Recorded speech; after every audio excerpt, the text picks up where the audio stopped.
Oh no, it happened again. Hello everyone, Paul Salt here, and I'm afraid the bloody microphone wasn't recording. Instead it was the really crappy one built into my webcam camera. Oh no. Fortunately, it's a much better webcam camera microphone than it was when I last did this. Consequently, it doesn't sound as bad as the Manos the Hands of Fate episode. Literally nothing ever will. So, the audio's a little muffled on my part, but luckily Sarah Keep and Helen Gaffney are coming through as clear as a bell. So, enjoy this, our episode on Dunston Checks In. I apologise for my mic quality. Just try not to listen to the bits where I'm talking. Except this bit, and that bit, and that bit. You know the gag. Anyway, how are you? Oh man, I have to do this with much fewer people now. Okay, no, look. Don't you dare. I can get you both a week's paid vacation, but only if you can trick Faye Dunaway into thinking that I've just fired you. Let's do a couple of practice runs before I send you out there. Sarah, give me your you've just been fired. That's pretty convincing. I was genuinely moved. Helen? Woo!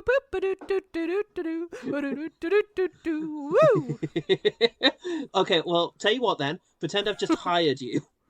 Oh shit.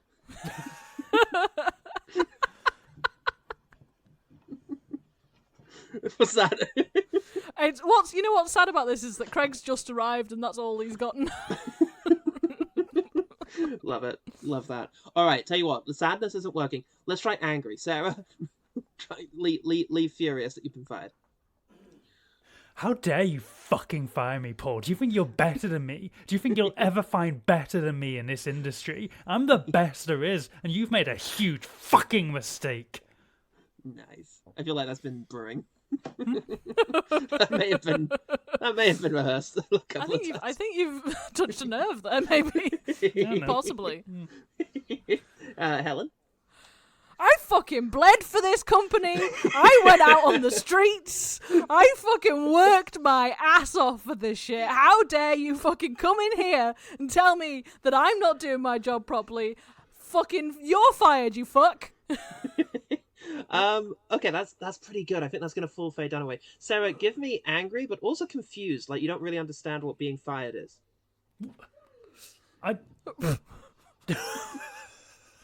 Just the idea is giving me joy somehow. I'm. Why have you done whatever it is you've done? Can't believe you've done this.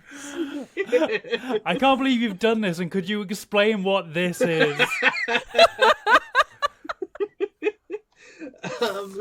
And Helen, could you do the same, but sexy? Okay, now. Well, I don't actually know what this is. Ooh. I couldn't add angry in, if I'm being honest. It was too much direction for me at that point. No, that's fair enough. I enjoyed the interpretation of sexy, though, because I'm an English man, and I find that to be very erotic. Oh, I was being a sexy baby. Or at least I was attempting to be a sexy baby. Sarah loves that. I can tell Sarah loves that. Sarah's horrified. All right. Do you know what I think? You two just send yourselves a couple of weeks' leave. Yay! Yay! Thank you, Jason Alexander. Get out of here, you kids! That's how he sounds.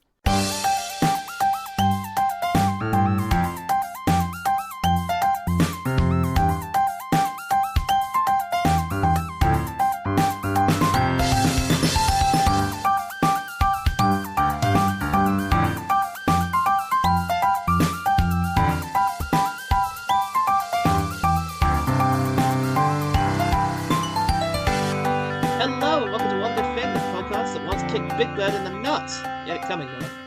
Piece of shit, that guy. Deceptive. You trying to figure out where that came in the film? I remember it. It's Faye Dunaway apparently kicked Big Bird in the nuts. Yeah. In real life. I mean, they according worked it to into the film. Yeah. Yeah. I'm Paul Rutledge, and I am joined on this pod by Roll Plus a different half. Oh. Or half a different half. Half of a different half? Half a different half, not the other half. Only the half you like. It's the We're the worst half. We're the half that's left over when you've left a jar of peaches in the fridge for too long. or the half of Quality Street that's mostly like, fucking the flavors people don't like. I don't know, coffee or orange or whatever, Well, that half. It's the Oh. I licorice. like orange. It's the licorice of people. It's Sara and Helen. You didn't want more examples of You want things extra that examples? have half badness to them? I'll have 2 more from each of you. Okay, we're Okay. the half of the Muller corner that's just the plain yogurt. Oh, that's fucking miserable. That really tops that off. I just had a Muller corner and now I'm sad. Just reflecting on it. We're the half of the laundry that you never quite do because it's at the bottom of the basket and you never wear them, so you just kind of leave them at the bottom of the basket and then you never wash them. Yeah. We're the half of the dib dab that's just the chalky stick. Paul would love it, to be fair. This is why you're here. I love chalky sweets. But no sherbet to dip the chalky stick into. Is that what Jen is? Is that what Jen and Bex are? Jen is the sherbet that we dip our. And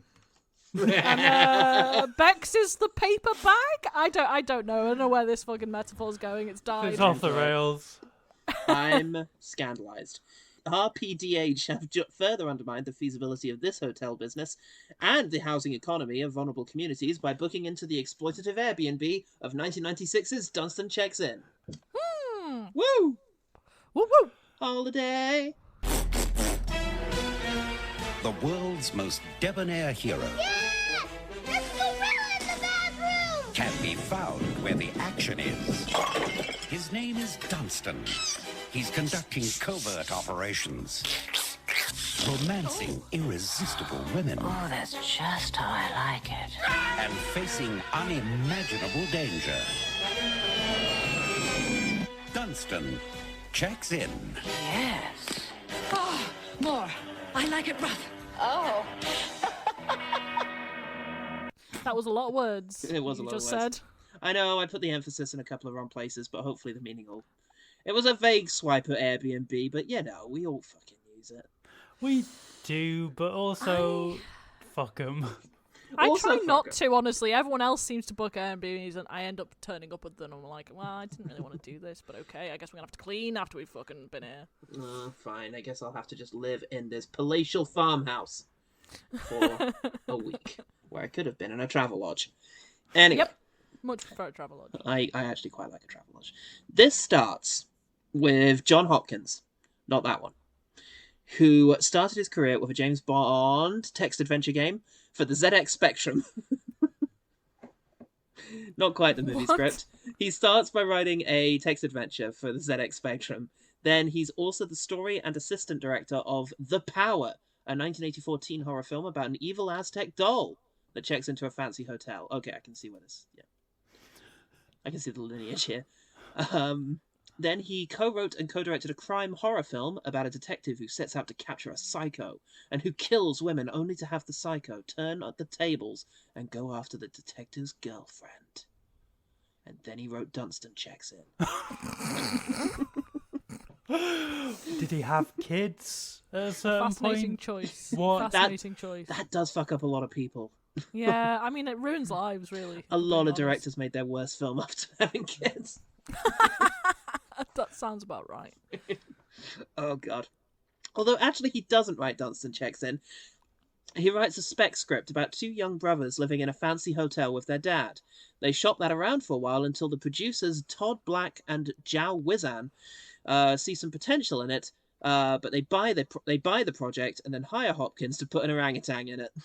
Jesus That's Christ. a bummer. That's That a shame. sucks. You have to think of the context, though. This was the time when everyone was putting some kind of animal that doesn't fit there in the film. This is the context of what was it? Skipper, what? Yeah, Flipper and Skippy.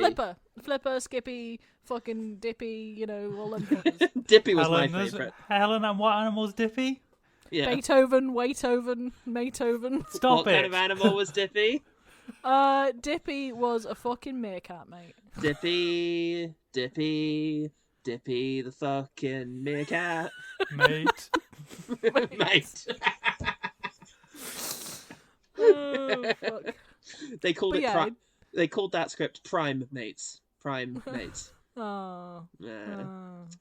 But yeah, the context of the time, it makes sense. They wanted to add something fucking idiotic. I just love it though. I love the idea that they had Jason Alexander and kids. They had that planned in there. But the orangutan was not a part of the fucking original premise. It would be like, I want to tell this great story about this paleontologist and his girlfriend, but they're not sure if they want to have kids or not. Something missing. Sticking a bunch of dinosaurs. Sticking a park full of dinosaurs. Alright, if you think we need it. I assume it would have had a similar thing, that there was a hotel person wanting to give a 6-star and the kids were the problem. Like, the kids are always here causing mischief. Instead, have an orangutan come in and just have the kids relatively do nothing for the rest of the movie except chase the orangutan. Yeah, I mean, look, the kids did cause some mayhem, to be fair. They did. There were some problems with the kids. The kids were little fuck-ups, in my opinion, but that's, The kids were very much just a my hatred of manifestation kids coming out. of the kids' frustration with their dad. Yeah. The monkey was. Yeah. Not the kids. The kids were a manifestation of their own frustration. No, the kids were a manifestation of Jason Alexander's fucking hatred of his job, and we can all relate to that. Yeah, fair enough. Yeah. Reasonable. The screenplay is also credited to Bruce Graham, who wrote an episode of Roseanne, yikes, and then right after this wrote that Anastasia movie, not Disney one, it's DreamWorks, right? Yeah. Yeah. Fucking love that film. Well, there you go. You've got Bruce Graham, or co-author of Dunston Checks In, to partly thank. I imagine other people got involved as well. Yeah. But, that's nice. Yeah, maybe glad he to hear wrote, what's the name of the song, the villain song? Um, the night, then it'll find you. Yeah. It was good. Maybe he wrote that. Or maybe Christopher Lloyd improvised it. We'll never know. It seems like something Christopher Lloyd was improvised, to be fair. That's true. Bruce Graham then hard pivoted into Christmas films, starting with CBS and then working his way up to Hallmark, the daddy of all Christmas movies. Yeah, you see, I expected Bex to be here to be wowed by that. Yeah. Yeah, I mean, me and Sarah aren't really Hallmark movie types. That's fair. Unfortunately. I mean, not unfortunately. I mean, you're not wine drunk mums on a cruise. That's true. Nor is Bex though. So. No, but those are that is Bex's people though. That is their tribe. It's their hunting ground. They associate deeply with wine drunk moms. Look, they've got a type. Anyway, the film was directed by Ken Kwapis, who previously directed the Sesame Street movie Follow That Bird, involving Big Bird and Adventure. Has anyone seen this? No. I only know it because of the Nostalgia Critic review, which is a damning indictment on everything. After Dunston, he directed The Beautician and the Beast, Sexual Life, The Sisterhood of the Travelling Pants, which I've heard of and I think is an actual movie. I've seen Sisterhood of the Travelling Pants, yeah. He's just not that into you, which I also believe is an actual movie. Also seen that one. And A Walk in the Woods, the Bill Bryson movie, a thoroughly unremarkable film, except for the fact that I remember seeing it with Goodman, which is weird. I didn't even know there was a Bill Bryson movie. No. Yeah, Robert Redford played him, and his mate's played by Nick Nolte. Robert Redford played Bill Bryson. Yep. That's an odd choice. It was an odd choice, but it worked. It worked well enough in context. I remember liking it well enough. Now I feel fated that Goodman will one day be Robert Redford and I'll be his Nick Nolte. That's always a shame. His rough mate who made terrible life decisions. To be fair, there's still time for him to be the Nick Nolte. And you both won Oscars, ultimately. We did, god damn it. I won it for appearing in Amelia Perez. So I get to be very proud. That's a shame. That's a shame. Am I thinking of the wrong person? I am. That's aren't a real I? shame. Who was the wrestler? Oh, the wrestler was Mickey Rourke. That's who I was thinking Nolte of. Nick could have an Nolte and Oscar. Mickey Rourke are He quite doesn't. adjacent. He doesn't. Oh, it's a likely thing for him to have. Seems like he might. There's still time. Dunston Checks In was received by critics like a gorilla in the bathroom. Just go back to sleep.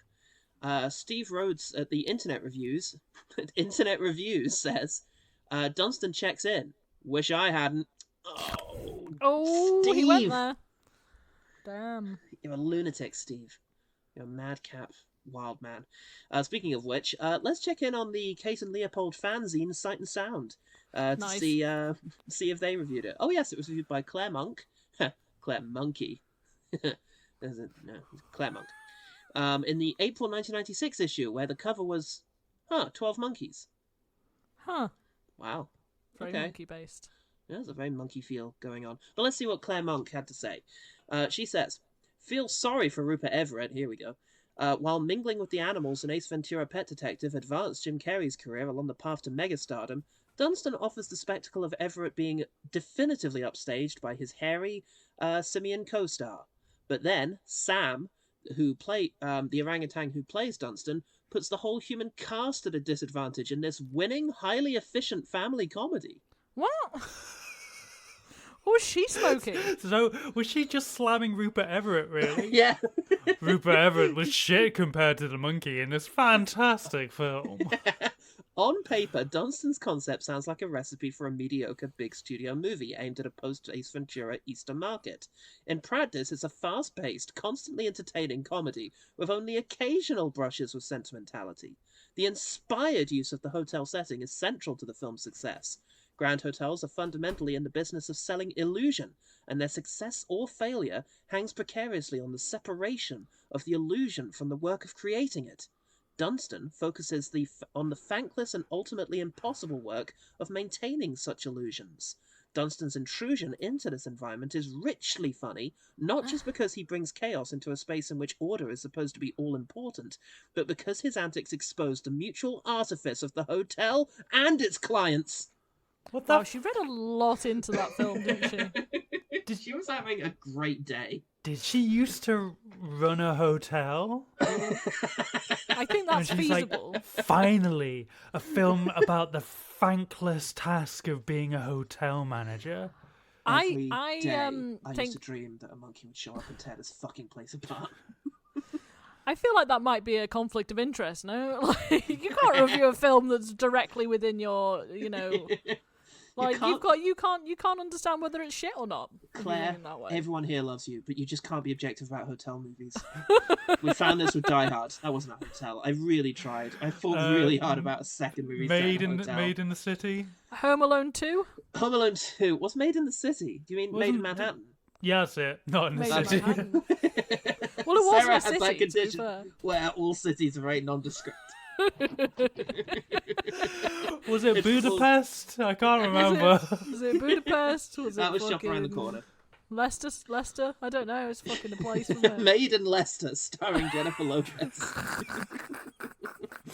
Is Leicester a city? Am I getting that right? Probably. It Probably. just doesn't seem like it should be. It's England. A lot of weird shit cities. Right? Ugh, Jesus. Anyway, public wondered why everyone in the hotel is always slapping them. TARDIS Crew on Google said, "I'm 36 now." Oh, same age as me. "And I love showing my kids these old movies." Oh, fuck. "Because I genuinely love the nostalgia feeling of watching them. Granted, my kids would rather play Fortnite than watch it. No. Oh. But I'm amused. Ayo. And Dunston still makes me laugh. Oh, that's so sad." I would also rather play Fortnite, if I'm being really yeah, honest. Add a Dunstan skin to Fortnite, you cowards. Play as Thanos or Dunstan, everyone. Dunstan, I need your help in the fight against Thanos. Have him just as Dunstan, and he can have him his little thief outfit with his fanny pack. Oh, yeah, fuck cute. yeah, come on. Nice. I'd spend 60 quid on that. Nothing Then wrong watch with a him monkey in a fanny floss. pack. Oh, Christ. Well, look, we've got a couple of three men. Bob Bergen was in the Emoji Movie Space Jam and Food Fight. I'm guessing he's a voice actor. Faye Dunaway is stunningly a foreman after Mommy Dearest, Jesus Christ, Inconceivable, yeah, and Supergirl. That was a very fine performance. And deliciously, for the second week in a row? No, not last week. They did not do creature noises in Step Up, unfortunately. But Frank Welker, the voice actor of Nibbler, and creature effects of Nibbler, who also did creature effects in Super Mario Bros., Transformers 2, Last Night, Spawn, Anaconda, Godzilla, and Tank Girl, also provided some monkey noises in this, and I fucking knew it was him. Now, As soon as Dunstan comes in and starts going, I was like, that's fucking Nibbler. I was in the past when we get to our good things, we'll sometimes say the same thing, and we'll be like, oh, well, it was quite a common one. My deep dive into Frank Welker's IMDb page, I was sure no one was going to touch upon. And here you are. Just putting it out here for the Freeman. Look, Frank Welker is a beloved aspect of this podcast. He's an 8-man now. He's almost been in as many things as Jackie Sandler. Damn. Yeah. Well, there's still some stuff you didn't say, and I'll say it later. I look forward to it because I want to learn as much as possible about a dude who built his whole career just going, meh. That's truly envious, quite frankly. Dunston Checks In has 17% on Rotten Tomatoes, 5.4 on IMDb, and made apparently $9.9 million on a $20 million budget. Yikes. Oofty goofty. Oofty poofty. So, Helen and Sarah, you Pongo Pygmaeus. Oh, how dare you? How dare you? That's rude. You calling me a foof? Is that what you're saying? You're calling us vaginas, Paul. Is that what you're saying now? We're either monkeys or vaginas. Those are the two options. Yes, we find out in this movie that one is synonymous with the other. Got a very itchy monkey today, Doctor. So was there a question, or? What's one thing about Dunston Checks In that made you really hate the Four Seasons? Well, do you know why me and Helen suggested Dunston Checks In? Right. No, I don't. I only know that you were on holiday together and suddenly I get a message being like, hey, let's watch Dunston Checks In. Well, let me set the scene for you. Please. We were in a lovely cabin in the Lake District. Beautiful. Deer around, a gorgeous weekend, sunny, the most sun we've had in a good 6 months. Sat on the outside part just after our breakfast, I think. Feeling sated and happy. Oh, so and what do you do when you're feeling sated and happy, Sarah? You do your Cine 2 Nerdle puzzles. Ah, here we fucking go. I was hoping an actual monkey would somehow intercede in this peaceful scene, and you'd be like, "Oh, this is like that movie." This is very similar to that movie where a monkey intercedes. No, we were me and Helen were looking at the puzzle, we're putting the pieces together, and we're like, what the fuck is this final film we've never heard of? And how does it have all of these things? Monkey, hotel, Jason Alexander. Neither of you had heard of it before that. I've heard of the title, but I didn't know. I hadn't heard it at all. Anything about it. Amazing. I saw this movie when I was a kid.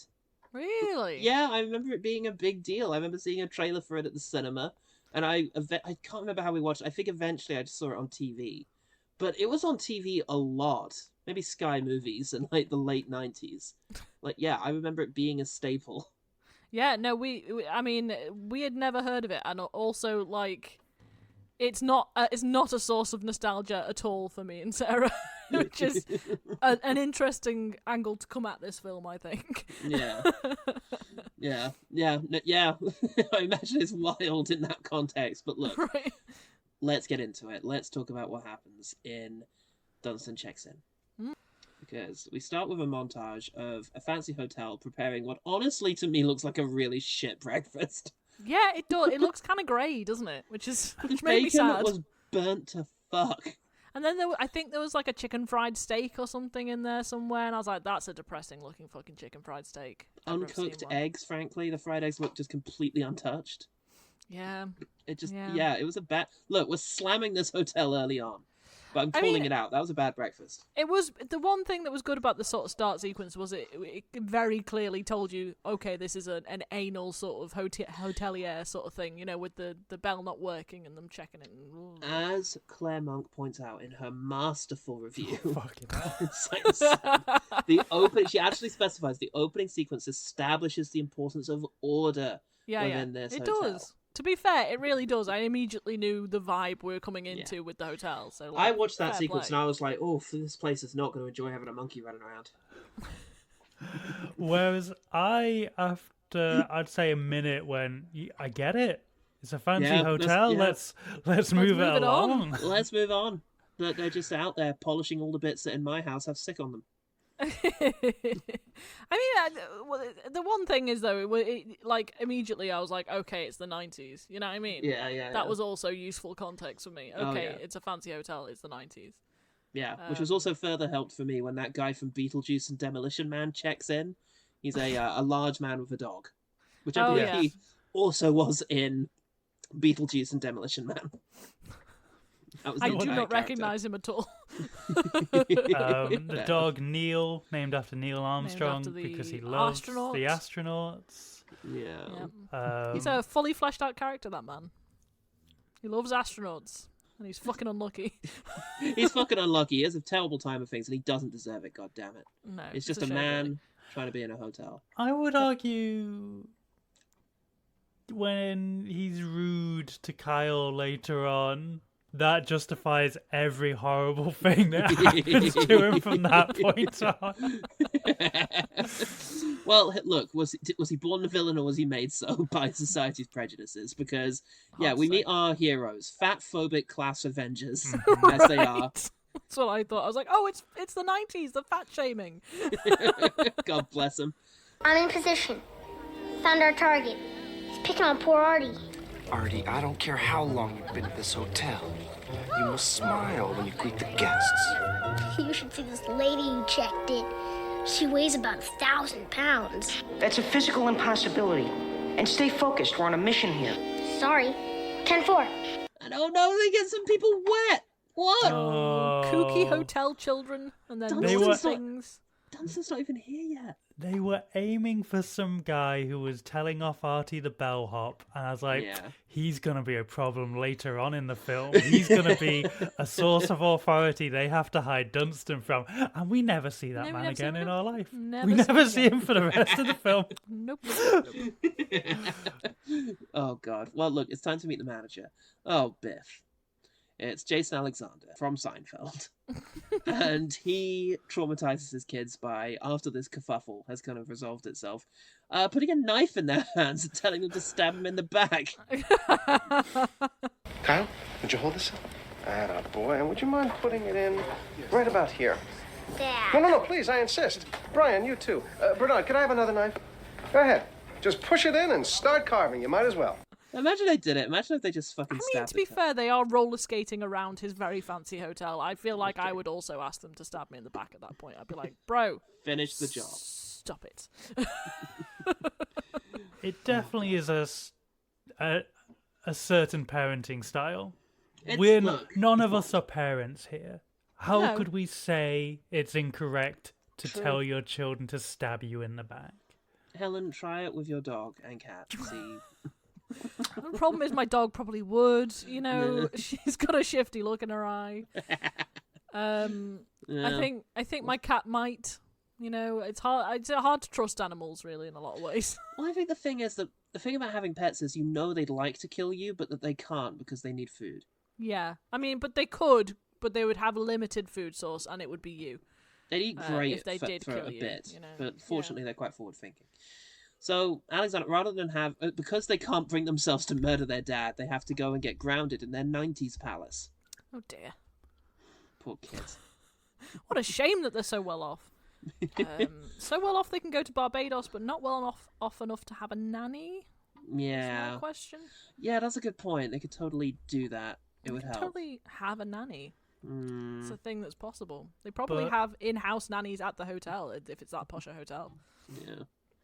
As they talk about their Barbados trip, it really paints Jason Alexander in a bad light as someone who has no empathy for the people that he... yeah. Because he says... After this is all over, we get to go on vacation. Yes. Barbados for 10 days, just the three of us. Yes. And we get to be the guests, and we will nag, and we will complain, and we will make other people's lives miserable for a change. No. No, you can't. No one should be doing that, friend. You should have Better if you learned. didn't. Yeah, that you should treat everyone. it's unrealistic because most people who actually work in those industries will go, "Oh, I'm just going to be really nice." That's why Craig tips like a motherfucker. Well, I like the insinuation that every bad customer is just a customer service person who's been spurned in the past. There was only ever one bad customer, and then just a cycle of violence that's emerged ever since. Sarah, do you go into Tesco's and kick things over? Oh yeah, I spit in the face of any other supermarket employee. Yeah. So where's the fromage frais? Yep. I come here for fromage frais. Oh, Jesus. Yeah. So, yeah, then a fucking monkey gets delivered. Yeah, When the movie by ensues. Rupert Oh, yeah, Everett by with the most pervy mustache and... Yep. The ever subtle Rupert Everett. Terribly sorry. It slipped out of my hand. I heard something in there. Probably one of my sports coats. I've been told they're a little bit loud. Don't you think that's funny? Oh, yeah, no, I get it. That's better. Would you like to see a little trick, eh? Okay. You know, I can do all sorts of tricks. Do you know what my speciality is? No. I can make nosy little boys disappear. One more thing. My dollar. Oh, I make nosy little boys disappear. And I'm like, that's a pervert. You know what I mean? Immediately, like, oh no, call the cops. Bloody woke brigade. I can't even threaten children anymore. Disappearing. I didn't want to have sex with him. I just wanted to murder him. God. What's wrong with people today? God But damn. Everett is doing some of his own perving because he meets a high society lady and then there's a zoom in on the object of his affection. He's going to steal her boobs. No. Well, he could have is a thing because she's got chicken fillets on her fucking bedstand. Could have nicked them. Could have stolen. Coulda, woulda, shoulda. Chicken fillets, incidentally, wonderful substitute. When there's a little more cleavage. And your date doesn't mind the smell of raw chicken. Or even prefers it. Oh, shit, though. I think that is what we call them, though. Yeah. Like, no one calls them bra inserts. We call them chicken fillets. Like, Oh, not, really? Not, Okay. Not a single person. I couldn't calls tell them. if you were Hadn't heard making that a before. joke, Paul, or if you just No, didn't. never heard that. No, There we no, that's go. what we call them because they look like chicken fillets. Love that. Yup. Oh, Christ. Oh, shit. Faye Dunaway has shown up on set. Quickly, write her into the movie. Just whatever she says, make it part of the movie. Let me just put it this way. When we get the 6th star, you are in for a big bonus and you can take them someplace fabulous. I mean, eventually. But if we don't get the 6th star, time off just won't be a problem, will it? Any other problems? No. Good. Oh, one more thing. Since this is such an important time for the hotel, I think you should fire somebody. Yes, Mrs. DeVine. Robert, I haven't asked you to fire anybody since, Christmas. Yes. Well, there's a clumsy clerk with a foreign-sounding name. Consuelo. She'll do. It's a shame. I feel bad for Faye Dunaway because Look. she's not a bad actress. No, I can't remember if she's a good person. That's true. I don't know that either. No. I don't know if I ever Haven't learned checked. That, but no, nor have I. And you can never assume. But nevertheless, here she is. What the fuck happens? She's after a 6th star for a hotel. What a concept! A 6th star. That's madness. Therein lies madness, in my opinion.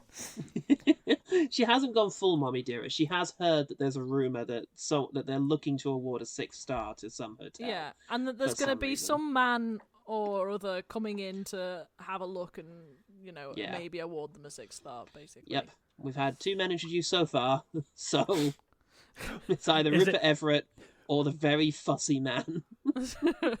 With his astronaut dog. True stars. It's a hint. And that's why he likes astronauts. Because he's all about stars, Sarah. Stars. That's a. Is It's that No. a reference, or is that just us reading too far into it? Like, what's her face from fucking Sight and Sound?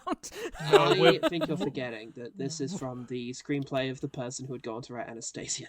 That's true. I mean, full of metaphors and complex socio-political things. Was That's what I read from it. Narratively, for a reason I can't quite remember or piece together, they need Jason Alexander to cancel his holiday, even though the person will be here before his holiday starts. Yeah.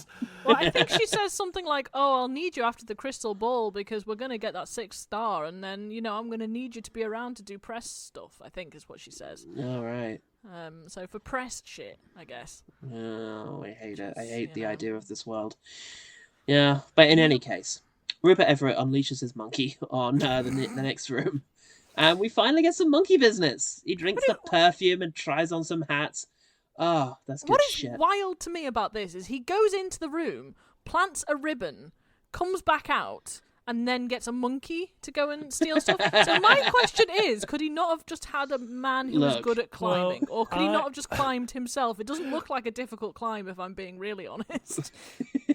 I did feel like he gives himself an alibi by being but he really... could just have a tiny man in a suitcase. Why get a monkey? It's so easy to say get a tiny man in a suitcase, but they're way harder to look after and feed, and they inspect a cut as well. Yeah, they don't work for bananas, Helen. That's true, you're right. I'm being crazy.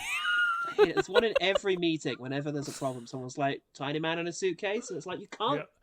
You can't solve every problem with a tiny man in a suitcase. In spite of your best efforts. Look, Solving most problems. 80% of problems, yes. The other 20%, you gotta let it go. You gotta get a monkey.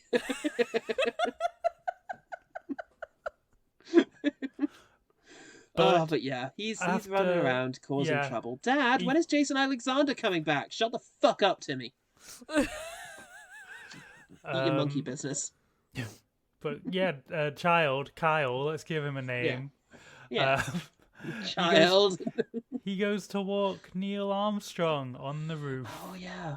That's right. The monkey's there. And it's like, oh, shit, that monkey's going to tear that fucking dog in half. Yep. Lengthways. It's okay, because the dog just fucking suicide runs off the side of the building. Truly I don't want to live anymore! And for a brief second, I really did think they were just going to be like... I know, I thought that too. I was like, holy shit, dead, the 90s. And that's going to be the sort of tension between Beetlejuice Man and the hotel. It's that suspension of disbelief that comes with the fact that it's a 90s movie. You don't know they're above killing a dog. We don't know that. Although even in Independence Day, they didn't kill the dog. They were like, nah, it's too far, mate. I don't know when that guy wrote the book Save the Dog about screenwriting, so maybe this was before that and nobody knew that was a good thing to do. Now, the little kid at this stage slowly approaches the corner, the edge of the precipice where the dog has just killed itself in order to presumably look down and see some smashed up dog. But instead of that, the monkey jumps up and kisses him on the lips. And if that happened to me, I would literally still be screaming 30 years later. Yeah. Dunston commits a sexual assault on a child. It's so wacky. And also, the child is then like, it's a monster. And I'm like, wait, you don't know what a monkey is? Or are we just assuming it's too dark or something? I'm confused. Just imagine this monkey just quickly darting up into your face, kissing you, and then disappearing. I don't know if I would process that again, ever. Also, if you were a child under 10 as well... Yeah. He knows it's a monkey later, like... Well, yeah, once you've had time to think about it, Helen, but do you expect to see a monkey on the roof of a hotel? No. Don't expect to see a monster either, but, Well, look, then that's how you're going to die. Look for yokais everywhere, Helen. I will, I always do. I look for them, they never come, the bastards. Oh, God. Well, at this stage, he wants to punish his two kids for having murdered a dog. So Jason Alexander grounds them, which includes telling the eldest son that he's not allowed to perv on the guests for a month. Oh, it's a terrible shame. We haven't stated this enough. The older child is a massive perv. Yeah. He's also the most New York child I've ever heard in my life. Oh my god, yeah. He's really hamming it up. You know, he got some lessons on New York elocution. Was like, I'm gonna do this shit. Look, the 90s were wild times. I'm walking here. Nobody knew quite what they should be. No, that's true. Apart from rich and happy. Which, hey, it's hard to blame them. Rupert Everett catches up with Dunston and tells him to show Daddy what you've got. Now, show Daddy what you've got. Why have I written the note? Dunston chews his fucking face off. Oh, I think there's a bit where the monkey like charges at him. It's just a little too Nope flashback for me. Oh, I wrote that as a note, but it was for later. It was for later when he was in his little nest. And the kid comes up to him when he's in his little nest. I'm like, this film is just really making me think of Nope.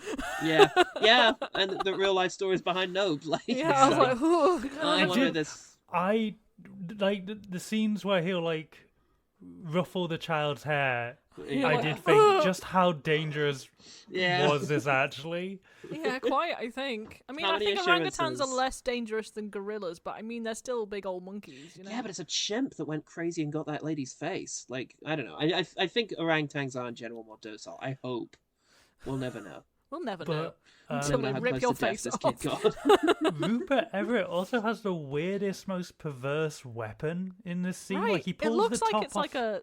Yeah, like it's meant to go up you and grab the insides and pull them out or something. He pulls the top off his cane and it just sort of extends into 4 weird little arms. Oh shit! Yeah, it's real weird. It's like, what did you do to that other monkey? Like, what was your murder choice? Like, just use a gun, man. For obvious reasons, the monkey escapes into the ventilation system, leaving Rupert Everett reeling and bleeding on his floor. The monkey then plays with a boy whilst he pees and then sleeps with Jason Alexander. We don't need to add anything further to that. No, I think that's accurate. I think that's what happened exactly. We don't need to talk about it. What do I mean by he home alones for a bit? Well, is it where he gets like lowered into the laundry shaft? Yeah, it's around that. Eventually both boys and the monkey fall into the laundry chute. And there's some Assassin's Creed ass logic here because Pervert Brother falls the distance of a hotel into some laundry and doesn't die. Maybe that was the Home Alone bit that I was thinking of. It's the second bit where the younger kid falls down it as well, and you're like, there's no way either of these kids should have survived this, because you get the sort of visceral, like, they're literally falling several stories, you know? It's like, the son screams as if this is the end of his short life. Yeah, right.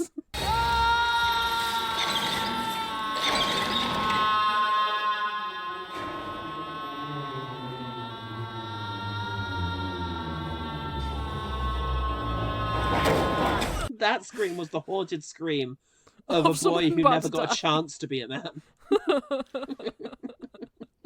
lost generation screams whilst lying down that laundry chute. Yep. But Dunston escapes. He escapes, and I think we get the spa sequence now? Yes, we do. A very oddly sexual sequence. Really weird. In which a monkey spanks a lady, and she thinks, she thinks it's the man, and she's into it. And then, presumably, sex workers, because later she's on the arm of the man at the crystal ball. So I'm just saying. Oh, I didn't notice that. See, my eye fucking detail, mate. You're catching all the side stories of this hotel. But that's some fucked up shit, in my opinion. The note, poor William. William was the massage guy. Oh, yeah. I felt bad for him that he had to walk back in after the orangutan had. Well, and also he said, "Should I go get the special oil?" Which implies to me, sex. Look, it's very hard for a masseuse, I imagine, to say anything without sounding like they're coming on to you. No, I mean, I don't think he was coming on to her. He was just, like, resigned to his, like, sex work lifestyle, I guess. He goes to the ball later, so maybe he likes her. Maybe, but maybe he just maybe likes her he's doing money. it for the money. Yeah, she does have a lot of money. Yeah, I would do it for the money. Same. Yeah. We'd all do it for the money. Look, we'd all do that for the money. And if you do it for the money, please get in touch at www.onegoodthing.gov. Love We're the a idea that one department good at thing is last. a government department. Thanks, Labour. Your priorities are fucked. I don't know, you might do some good, Paul. $2 billion they gave us for that.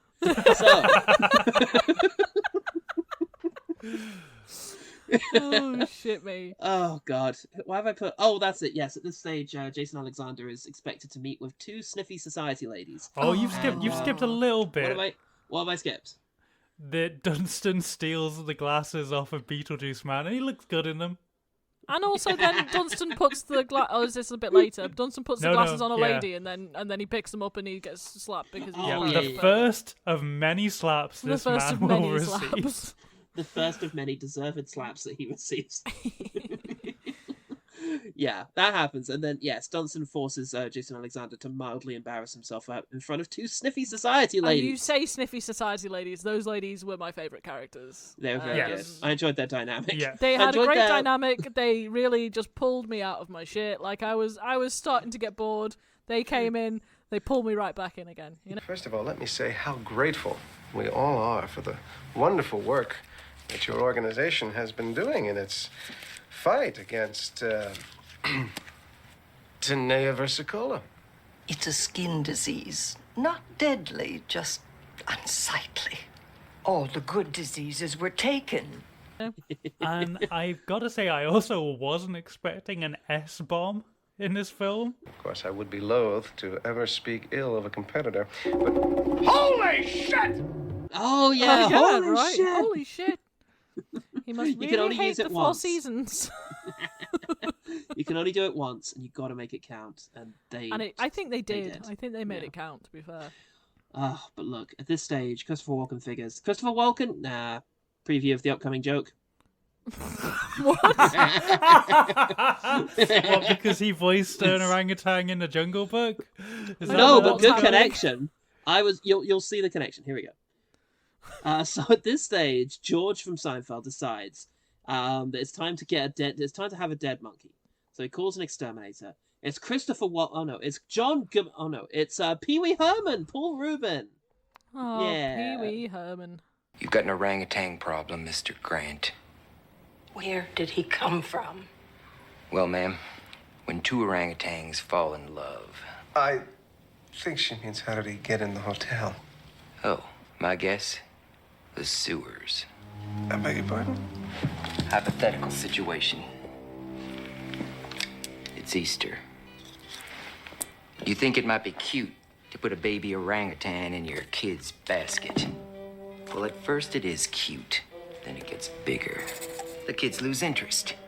And then one night, you flush it down the toilet. That's ridiculous. You ever been in the sewers of this city, Mr. Grant? Well, I have. I could tell you stories. I saw a turtle one time. Looked like a Volkswagen with a tail. It was 1967. Summer of love. I haven't felt comfortable sitting on the john since. I'll get to it in the good thing. I loved him in this. He was so fucking good in this, to be fair. He was very good. This is the thing. Those society ladies, and then immediately animal control guy. I was like, yes, okay, fair enough. You've started to pull it together now for me. There's actually a rich history of funny exterminator characters. Because I'm thinking of Christopher Walken from Mouse Hunt and John Goodman from Arachnophobia. But also I'm thinking about John Goodman from The Borrowers.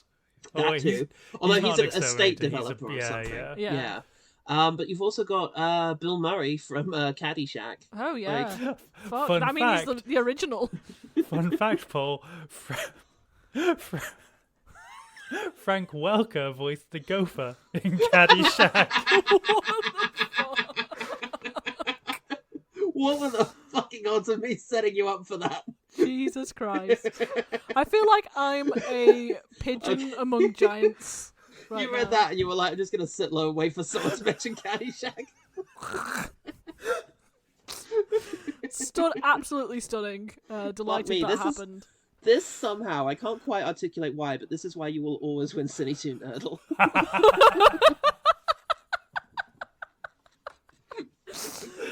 I do the research. I put the Yeah, work Look in. into it. You do think the about research, but you don't rush into it either. You've got the patience. No, you pace yourself. You think about it. You sit back. You consider it. Like it's like chess. You've made it a beautiful game. It's like watching a grandmaster at work. Into a game that we did not expect there to be a grandmaster in, but it has arisen and it has elevated the art. Well, studied one day. I'm gonna be just waiting for you to mention another film that Frank Welker is inexplicably in. I'm gonna try my best. Fucking I'm gonna make fingers some crossed, wild mate. Fingers reaches. crossed. Fingers fucking crossed. Oh Jesus! Anyway, Shit, they man. the boys want to keep the monkey safe from Pee Wee Herman, so they set him up in a suite. Oh, he's checked in. Yep. Oh, he's finally been checked in. Have fun living in the city. I will say this. That song, like that song took me way the fuck back because they used Right. it in the opening credits for Sliding Doors. that's what it took me back to as well. I was like, oh shit, there's fucking sliding doors. I've Fuck, that's never weird, seen isn't it? Sliding Doors, Ow, ow. so that connection was lost on me, sadly. Why did they There it choose the royal suite for Dunstan? Yeah, this is He's what a I was fancy like. monkey. I was like, mate, could you not just put him in a standard room? You know? Look, if ever I'm hiding either one of you from Pee Wee Herman, you know I'm going to try and do the best I can. I But mean, also, I'm not a monkey though. Is the thing. I'm not going to destroy a room. I'd probably be quite Still- respectful. That's true. why was the royal suite Egyptian themed? Yeah, this the is a hotel is classy not at restaurant. all. It's like the rest of the hotel is kind of more Art Deco, Art Nouveau, maybe. Yeah. It's definitely not Egyptian themed. Where are we? Fucking Vegas? No, we're in But- New York City. Yeah, I love the idea that that's the only... It's like, maybe that's it, though. Maybe you get to the upper echelons of society, it just gives you permission to be goofy again. Like, it's really fancy cutlery all the way up until the very top, and then it's having your own McDonald's in your office. Yeah. If yeah. Donald Trump has taught us nothing else. That's true. I mean, the It's that the golden top is toilet trash. seats and shit. It's the top is. Yeah. I mean, is he at the top of society or is he just really fucking rich? It's hard to say. Isn't Well, is there a fucking difference? Am I right? it?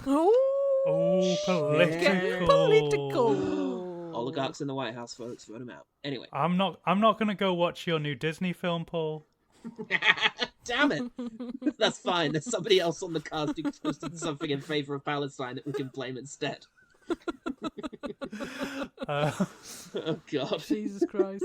While they're playing around fucking eat the rich. in the royal suite, they throw a frisbee out the window that acts like a boomerang. Yeah. Yeah. When Which you is throw a frisbee, not it just how fucks frisbees off. work. Yeah. It's not how frisbees work, friend. What have I what got they here? do? The boy reveals he's a fucking traitor who's gonna trap him in a zoo. Yeah. Oh, no, yeah. that's it, yes. They're looking They out go the to the window and he's balcony. like, Yeah. he's like, well, I suppose you can go into a zoo. And I'm like, is that literally the best ending for this? Yeah, Jesus oh, Christ. fuck it. He's not a traitor. a wild he's a class monkey, traitor. though. No, I suppose not. He's been raised all his life to If be you- 'cause- Rupert Everett's I mean, friend. if you release that monkey into the wild, Yeah, he's gonna get. He's other just gonna monkeys be would looking for tear shiny him shit. limb from limb. Yeah. He's gonna Badgers be will do that. He's gonna be a fucking magpie monkey, and all the other monkeys are gonna say he's embarrassing. He's And gonna have- go into the jungle and try and do the japes, of like putting things on his head and like drinking stuff. And the lions just aren't gonna fucking put up with that shit. They're pissed No. off enough that they're not in Africa where they should be. Yeah, right. They're gonna be real annoyed about that. And have you It's ever so wet been here, they'll to the say. Central Park Zoo? You don't know it's not a nice zoo. That's Never true. been. Never been. Never been. Never will. Never, Don't I've really never like been zoos that to much. New York. No, New York City. Since I went to the Ueno Zoo, I've kind of, gone off zoos a little. Soured on Soured the on idea zoos. of zoos because Yeah. the Ueno Zoo is Depressing. only 500 yen to see the saddest animals in the world. Yep. What a bargain! What That's the a one. bargain! That's the one. Did see You a go- panda though. I Yeah, guess. exactly. You go in because you're like, well, 500 yen to see a panda, pretty good. And then the Chained panda's to the just floor. so sleepy and not doing anything. That And you're the like, polar bears are too hot because it's summer and it's Tokyo. It's not a happy time. Look, what you see the pandas and you should immediately leave. 500 yen, that's £2.50. That's great value. That's panda time. Yeah, it's pretty good value. I'd pay twice as much to see a panda chained to the floor. Fucking hell. Just a It wasn't Shoreditch. We chained got a to panda. the floor, Helen. No, it wasn't quite chained to the floor. No, it was just in a small enclosure. You don't have to I'll be chain a all- panda to the floor because it doesn't want to fucking do anything. It doesn't want to live, frankly, so it doesn't need to be chained. Deeply relatable. Anyway. We're off topic. Yeah. We are a little. Yeah. What's this? Autocorrect has fucked me here. Alexander Ginko. Enjoy being at the absolute... Oh, okay, right. We get a chance now to just see George Costanza. What's his fucking real name? Jason Alexander. Jason Alexander. Alexander can do gets to this. enjoy being at the very top of his profession. Just an absolute professional who has mastered his craft and is well respected in his community for good reason as we see him perfect and execute his skills. Mm-hmm. Oh shit, this is going to be one of those examples of someone who seems to me to be a grown-up and I'm going to be devastated by how old he actually is in this, aren't I? He's 36, the same age as me. Cool. Oof. There's That's no a big- fucking. There's no. I hate to be rude, but that was Jason Alexander's hairline at 36. I mean, it was, again, let me restate, the 90s. You know? You were They allowed just to have weren't that. very good at looking the age that they should look in the 90s. Everyone looked 50. Look, Derek Guy once put on a thread on his great Twitter sort of men's wear thing that George Costanza was a style icon and that we should all take fashion lessons from him. And ever since then, Jesus I've been Christ. trying to vaguely dress like George Costanza. So I'm not going to fuck with Jason Alexander's whole deal because in many ways it's aspirational. If you say so, Paul. Right? I was just trying to think to myself, like, What's a nice way to respond to Do I that? call Paul on this and tell him no, or do I let him just continue to live in this Just weird let me fantasy continue world? to wear beige trousers with darker tops than the trousers because it elongates the body. You're already quite a long Apparently, man. I have to go get I'm my quite own not. pizza, so 1 second. Paul- Can we pause just for a minute? Have you been so I told can this, get or are you just food? disappointed pizza hasn't arrived? Craig walked past me with his plate. I looked at him and he looked at me like, well. Jason Alexander's sec. quite a short person, Paul. He's and a that's short man. That's why he wants to elongate his body. That's you true. are a Godzilla of a man, and so you do not need. Imagine if Godzilla was wearing beige pants and a shirt the darker military than would go the pants. fuck home. They'd just be like, we got no chance, guys. Where would he He's even grown get? 100 feet. Where would he even get a top that's darker than the pants that also fits his back spines? That's why he's so pissed off all the time. Also, his little trousers, do they go over the tail? Are they under the tail, or is there a little hole for the tail? There's a little hole for the tail. There's always got to be a little hole for the tail. Dinosaur style. You know, the Jim Henson TV show Dinosaurs. Oh no, I was imagining, what's the buddy cop movie with Whoopi Goldberg in it? Oh, something Rex. It's yeah, like it's not Tammy Terrence. and the T-Rex. It's like Theodore Rex. Theodore Rex, well done, yes. I almost said Terrence Rex, but that's nothing. Okay, I'm back with Not my yet. unreasonably large pizza. Oh, fuck yeah. All Why right, can't we see well. this pizza? We're being deprived of everything today. I'll take a Dogs, picture and send it pizza. to the WhatsApp. I genuinely do. It's Well. 20. It's a 20-inch pizza. Fuck yeah. Anyway, it's time for the crystal ball. Yes. When does he... Yeah, okay, it's time for the crystal ball. Does Rupert Everett tie the boys up at this stage? Yes, Rupert Everett figures out. Rupert Everett gets onto the computer system somehow, figures out that Dunston's in the royal suite because he'd ordered too many bananas. Yeah. Classic- in classic his monkeys. sweet 90s setup. He finds the boys and ties them up. Well, he finds the boys and ties them up, and then goes to wreak havoc. Jason Alexander finds the boys and unties them, and is like, "Oh, he tied you up? No, he's no, going no. to jail then." Dunston unties them. Oh, okay. Dunston Jason unties them. Alexander finds out later. I Yeah, see. he gets Pissed. told by Kyle that he's been tied up. But at that stage, it's like, "Oh, well, he's definitely going to jail then." I don't care how many fucking monkeys we've got running around. That guy's going to prison if he tied up 2 young boys. Let's do that immediately. He's gone. He's done. But nevertheless, mayhem ensues. Paul Rubens there. He's drinking on the job. He brought a dog. The dog is there to sniff out a monkey. But Paul Rubens just being at the party and having a good time, and it's lovely. You love to see it. Faye it's Dunaway's relatable, there. honestly.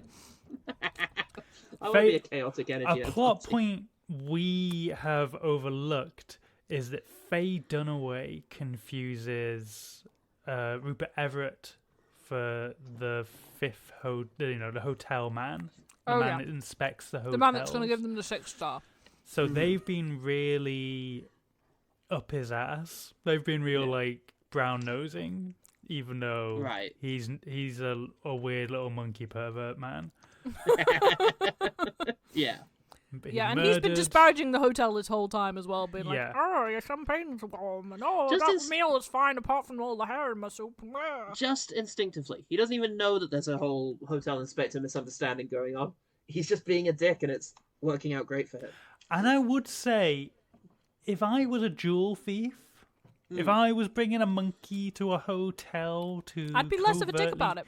I'd be real more subtle. I wouldn't be talking to the hotel managers being like, "Your hotel's terrible."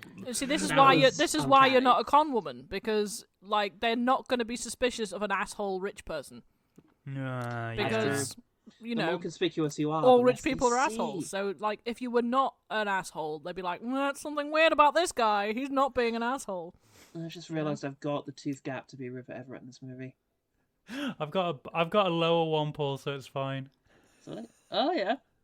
Well, you get together and have a whole fucking mouthful of teeth.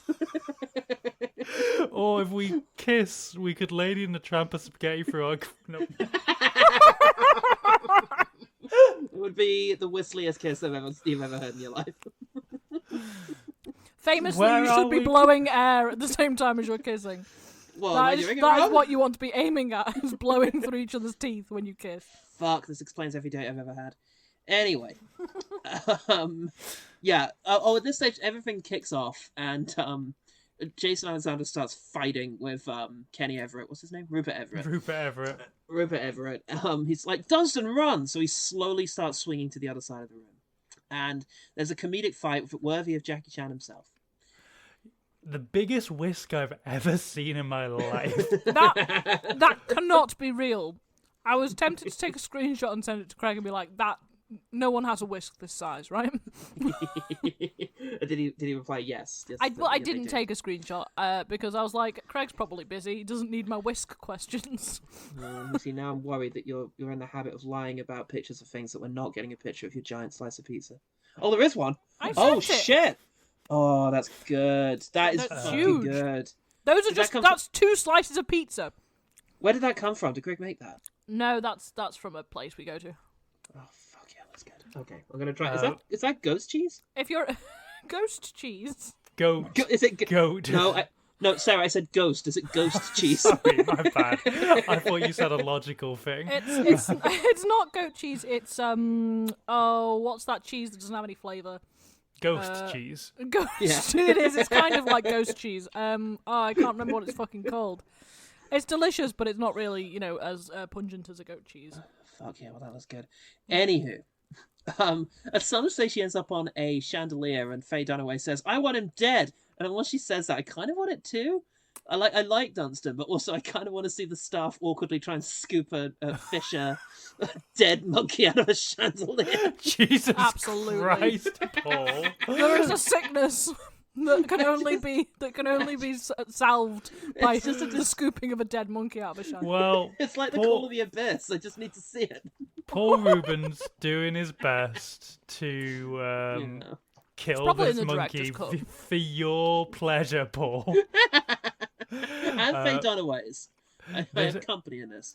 This is the scene where he gets called a pervert, and he says, "I was just looking for a Pongo Pygmalius." Can I help you with something, son? I'm looking for a Pongo Pygmalius. I catch you looking at my wife's Pongo Pygmalius once more, I'm gonna break you to half. Right. Oh, yeah. Yeah, and he's like, if you go anywhere near my wife, Pongo Pygmalius, I'm gonna, I don't know, I'm gonna squish you or something. I can't remember exactly what he says, but the wife's like, what did he say about my pussy? Yeah, we all pause and go, huh. That's a stretch, I think. Yeah, That I is a feel like stretch. you're stretching. But he does have a very attractive young wife, so maybe he's just very sensitive. Yeah. You know? Yeah. Oh, you're out. Yeah. Paul Rubin Anyway. also slaps the Beetlejuice man twice, and Look, it's we so can talk good. more about that. We can talk more about that in the quickfire. Okay. The important thing is, do you have any more notes before Faye Dunaway ends up in a cake? No. Okay, Faye Dunaway ends up in a cake. It's the big set piece of the film. It's the showstopper! Because of Bake Off. What kind of show would be stopped by a cake? Anyway. Dustin finally met... Oh, that's it, yes. We cut to... Well, as a result of that, of her ending up in a cake, everything comes to a natural climax. Faye Dunaway fires Jason Alexander, which he's fine with. Then he gets... But then there's like a mea culpa where he's offered a big role because he goes out to the tropics. Yeah. Well, can we just stop for 1 second? Please. Sure. Because Faye Dunaway's husband comes in the next scene Deus with Ex Machina. with a new woman. Well, it's not necessarily yes. implied that he's with her. It's just, this is a woman I'm with at this time. And it's never said that he's clearly cheating on her, but it is It implied. felt like he had left Faye Dunaway for a younger woman and was like, I'm back in charge of the hotel now. Please. Apparently Faye Dunaway is in Alaska. Yes, that's right. Scouting for locations. Fuck knows. What does that mean, right? Has he killed her? He's killed her, and that's a euphemism. Yeah, it sounds like the human version of, they've been sent to a nice farm in the country. It's like she's been sent to Alaska. Wink, wink. Yeah. So Jason Alexander flees. He goes to the tropics in order to open a hotel there, and the critic comes out in order to, sort of as a kind of apology to him, but also probably to get a good review for his new tropic-based hotel. And Dunston finally fucking murders him. The end. Yeah. Well, we should also point out, clearly, Dunston fucks. Dunston clearly fucks. Yes, Dunston does fuck. Because, there's a little Dunston Jr. Little baby Dunston. Who's actually really going to take against his dad's antics, I think, and become the sort of brains of the family. I don't know. I feel like they murdered a critic as a family. Oh, that's true. That's nice. But we'll explore all of that in part 2, Dunston Goes to College. But, I guess that's it. Oh, I hated the older son's hair all the way through. Real Patrick Bateman shit. He's a piece of shit. I hated him. But yeah, that's it. It's just very 90s. It's just every child had that hair you know what? in the 90s. Little bit longer would have been like a Hanson style Californian teenager. I'm on board with this kid, but it was just short and styled enough that I thought that kid's a fucking serial killer. Well, he was a pervert, I mean, so it was appropriate for him to have pervert hair. That's true. It did work. It worked out in that way. He had a Peter Stringfellow style mane. Ugh. Kids these days. Anyway, that was Dunston Checks In. It was an hour and a half, so it was actually quite quick for us to cover it. It was actually not so bad for me to start at 1:45 in the morning on a weeknight. Oh, Christ. It was not bad for me to watch directly after work, after I'd walked the dog. What did people think of Dunston Checks In? I didn't hate it. Yeah, there were parts where I started to get bored, because I was like... Yeah, it's a monkey. Monkeys be monkey. Monkeys be monkey. But then they did pull me back in a couple of times with some of the delightful character work. Yeah. And I would summarise this film as adults be doing weird shit, right? Yeah. Really, who's the real monkey here? Who are the real monkeys? It's the adults. Clearly. It's the adults. Supposed humans. The thing is, in a lot of other films, the adults aren't doing weird things. It's just the kids' perception of them is weird. In this film, they genuinely are doing weird shit. Yeah. Right? It's not just they me. are. It's fun. There's a pompous, ridiculous scenario in which to introduce a monkey, and it's good fun to see the monkey antics. I like the fact that they prioritize that. It is absolutely wild that there existed a version of this script that didn't have a monkey in it, because the monkey is like 98% of the runtime of this movie. It's insane. What set pieces did they have beforehand? But yeah, it's fun. There's good monkey business. It's, entertaining. It's not very substantial. There's not a lot to it. The dynamic between family members and the emotional core of the thing is fairly weak. Yeah. But hey, what do you want? Mum's dead. Mum's always dead in these fucking things. Mum's always dead. But I like the idea that there was a time in history where good production value wasn't, we've got to fucking make Snow White as $1 million picture. It was just, let's just put a monkey in a hotel room and see what happens. Well, what it was, this film is okay, but, what if we added a monkey to it? Well, am I right? And there was a time in cinema when people would say that in a boardroom, Yeah, and it was enough. The idea of seeing a monkey just having monkey times was enough. Yeah. And what happened to those times? Simpler times, really. We're living in a bit of a monkey renaissance, but have we seen a real monkey on screen in this last year? That's the thing. I think there's a good reason for that. If we made Dunston Checks In today, he'd be a fucking CGI monkey. He would be a CGI fucking monkey. CGI monkey. Less threat of ripping a child's face off, but yes. Do you get the authentic monkey experience? Also less cruel for the monkey, probably, I would think. True, but there's got to be a non-cruel way of just unleashing a monkey into like a fancy room. I mean, yes, if you're going to have it interact with a child, then use, a tiny man in a briefcase, as you suggested. But for the actual just monkey trouble business, then use a monkey. There's got to be a good way of doing it. Wait, is the man in the briefcase the sub-in for the monkey or the child in that scenario? Well, it's funny Use you a should disposable say... man in a briefcase. It's funny you should say Monkey Trouble, Paul, because that's a 1994 film that Frank Welker did the voice for. Are you fucking That's kidding? a shame. That is a shame that came up now because I'm saving that for my one better thing because I also saw that movie as a teen. Oh, damn. And I loved it. Did you just really enjoy monkey movies as a kid? I had a bit of a monkey childhood, okay? Congo? Need I say more? Yeah, I think you do need to say more, yeah. I think you do need to say more. Look, let's quick fire the things that we loved about Dunston Checks In. Quick fire. Quick fire. Quick fire. I enjoyed the opening music and classy 90s Art Deco font that opened the movie. Suddenly it was like, I know where I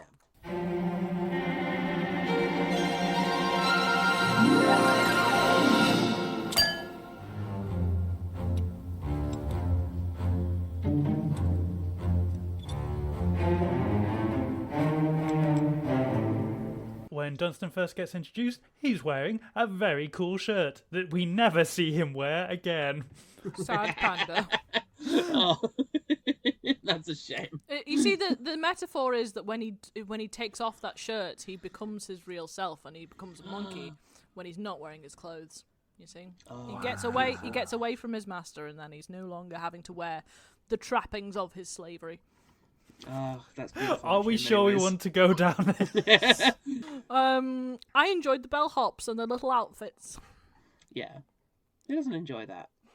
Yeah, and do bellhops still are they still a thing? Has anyone been to a fancy hotel in a while? No, I do hope the bellhops are all taken out into the woods and released. In Bali. Yeah. I pretty much stay at Premier Inns, and Premier Inns do not Premier have bellhops.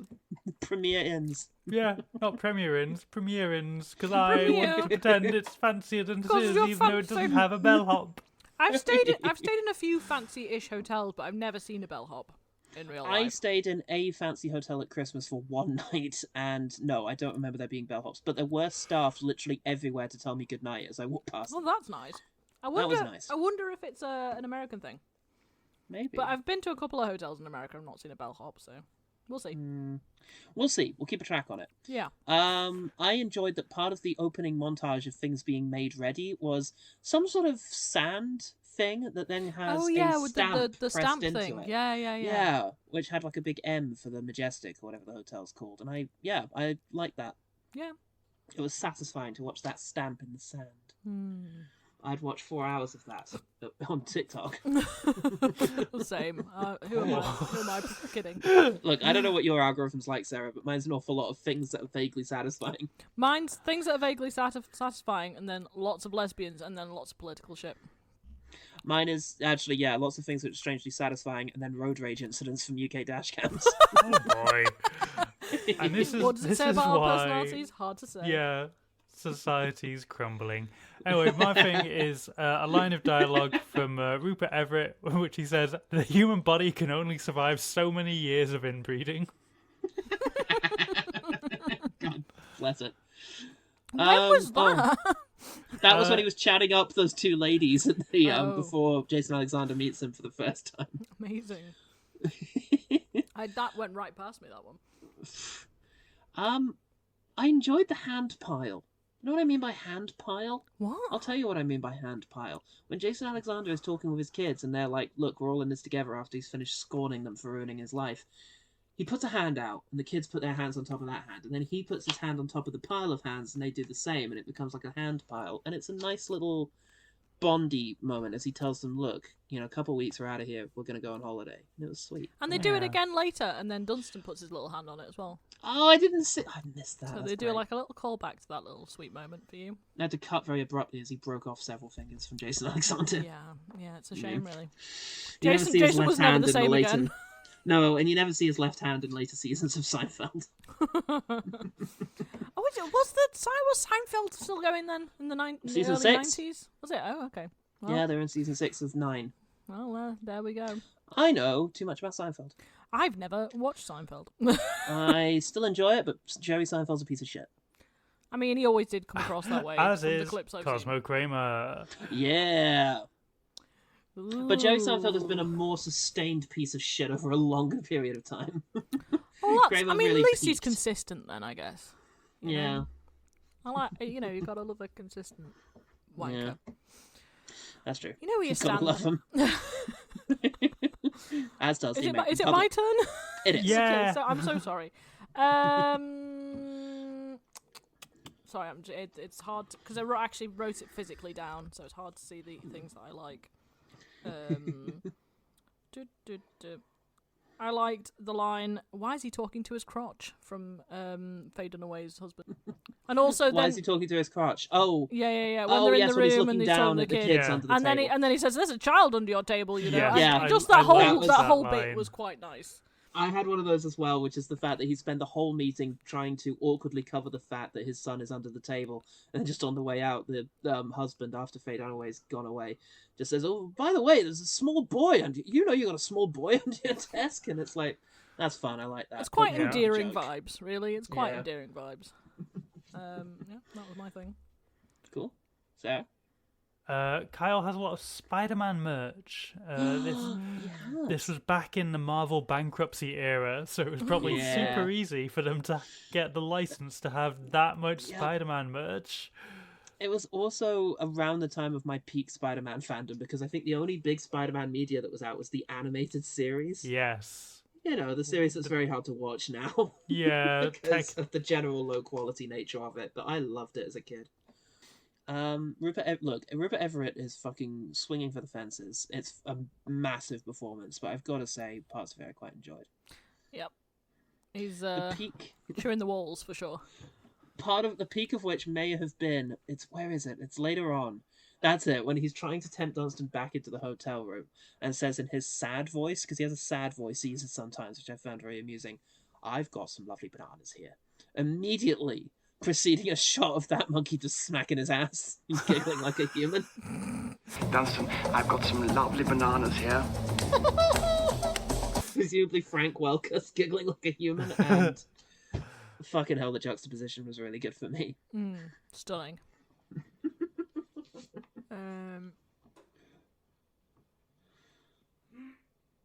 Is it not your Anyone? go, Sarah?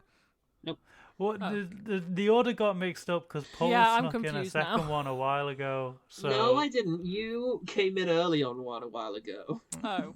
So is it my turn again? I think I'm we'll so play the running tapes order, back. You can edit it or you won't, Paul. You're right, I can. I believe the running order is now Sarah, Paul, Helen. Okay. Where it started Paul, me, Helen. Yes. And then after my human body can only survive so much inbreeding, Paul went again. You fucking check the tapes. We Bear in can, we mind, will. There was a Helen one in there. There wasn't. I don't know what's happening. It's your turn. Is it my turn? I'm gonna It take is. this turn and Justice for Paul. just hope for the best. Fuck me. Paul's a greedy quickfire hog. What's that? Hashtag. I enjoyed hashtag Paul's a greedy quickfire I can't hog. believe that she got this trending.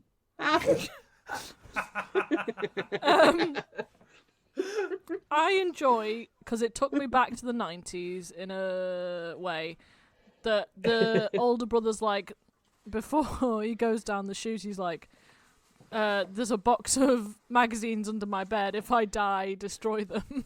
Yeah. And I'm like, yeah, that's that is the 90s equivalent of like clear my browser history, you know? Yeah.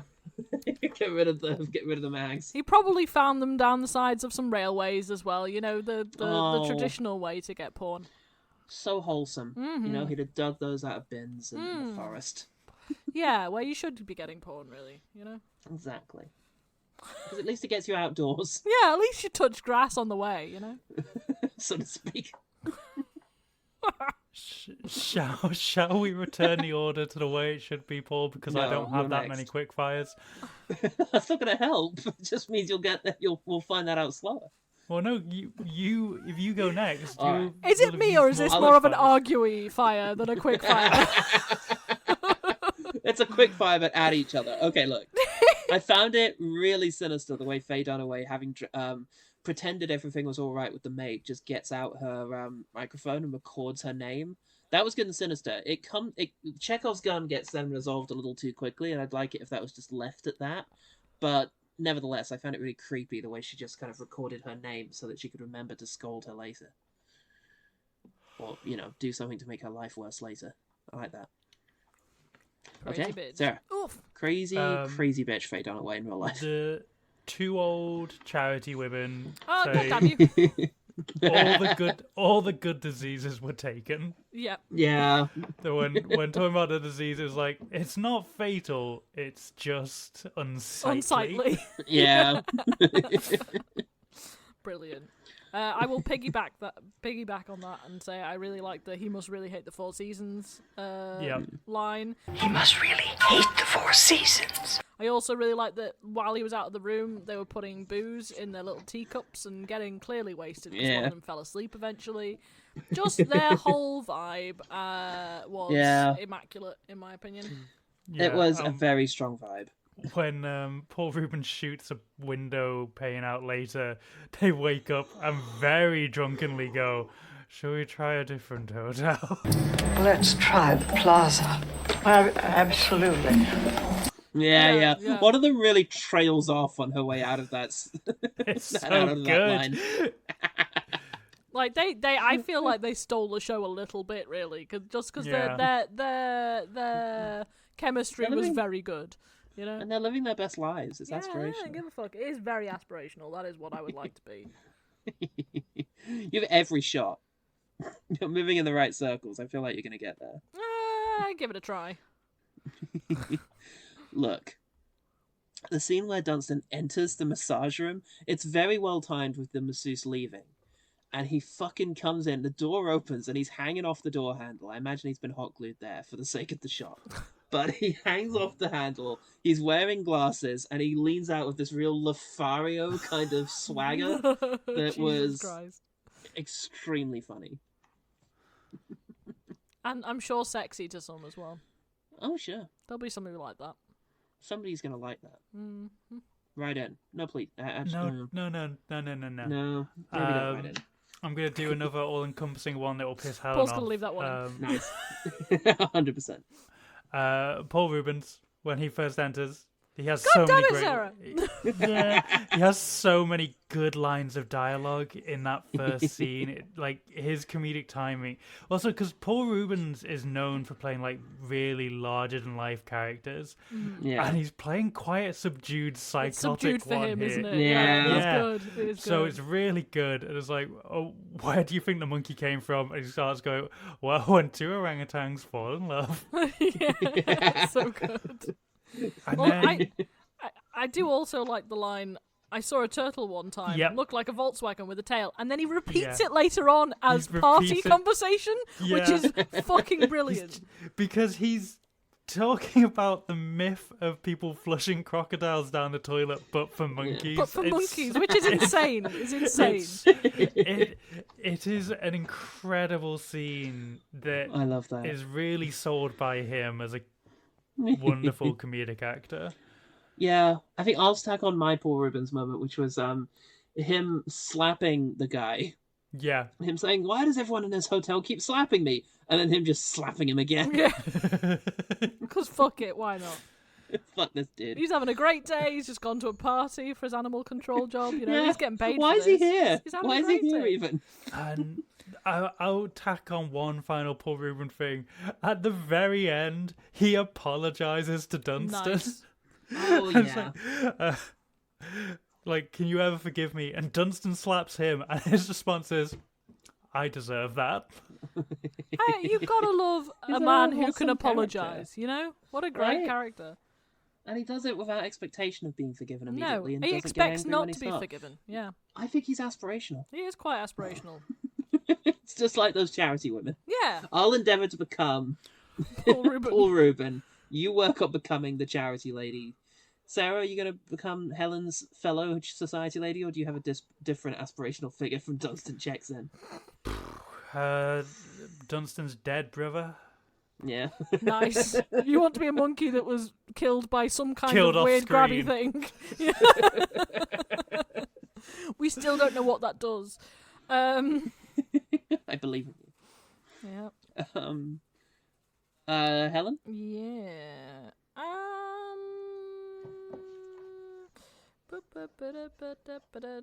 I like that they've got a classic 90s trope,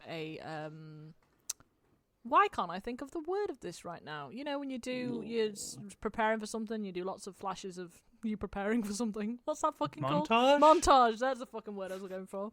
Yes, thank you. I like the montage because it, again, brings me back to a certain period of time in which films always fucking did montages. Yeah. I like a montage. There are a couple of montages in this, but the chaotic hotel room one is by far the superior. And I have a moment related to it coming up shortly. But for my next one, I'm going to have two moments of exclamation from Jason Alexander. One of them is the holy shit, which I did enjoy. And then the other one, as explored in Seinfeld on one very memorable occasion for me, I don't know if everyone holds this moment as dear to their heart as I do, but he has an excellent scream to cut off.